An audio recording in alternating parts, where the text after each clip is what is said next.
एक छोटे से गांव में एक नौजवान लड़का रहता था जिसका नाम अली था। अली एक मेहनती और खुश अखलाक लड़का था, मगर उसे पढ़ाई में मुश्किलात का सामना था। अली की ख्वाहिश थी कि वो अपने वालिदैन का फख्र बने, लेकिन हर इम्तिहान में नाकामी उसकी हौसला शिकनी कर देती थी। एक दिन अली ने अपने गांव के बुजुर्ग हकीम साहब से मुलाकात की। हकीम साहब बहुत नादां और तजर्बाकार थे और गांव के लोग उनकी बातों को बहुत कदर की निगाह से देखते थे।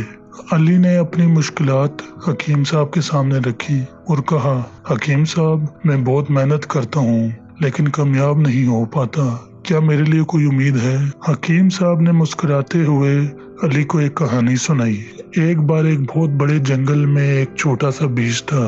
वो बीज सोचता था कि क्या मैं कभी एक बड़ा दरख्त बन पाऊंगा?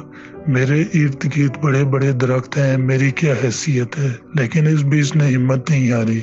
इसने जमीन में जड़ी फैलाना शुरू की, छोटे छोटे पौधे बनाए और फिर एक दिन वो एक मजबूत दरख्त बन गया। इसने अपनी मेहनत और मुस्तकिल मिजाजी से अपनी जगह बनाई। अली ने गौर से कहानी सुनी और समझ गया कि हर बड़े मकसद का आगाज छोटे छोटे कदमों से होता है। उसने अज़म कर लिया कि वो भी मेहनत और सब्र से अपने मकसद को पाएगा।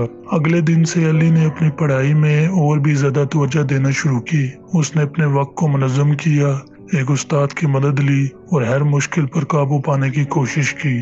चंद माह बाद अली का इम्तिहान आया और उसने बेहतरीन नंबरों से कामयाबी हासिल की। अली की कहानी हमें ये सबक देती है कि कामयाबी का रास्ता मुश्किल जरूर हो सकता है, मगर मेहनत, सब्र और मुस्तकिल मिजाजी से कोई भी मंजिल हासिल की जा सकती है। छोटे छोटे कदम हमें बड़े ख्वाबों की तरफ ले जा सकते हैं।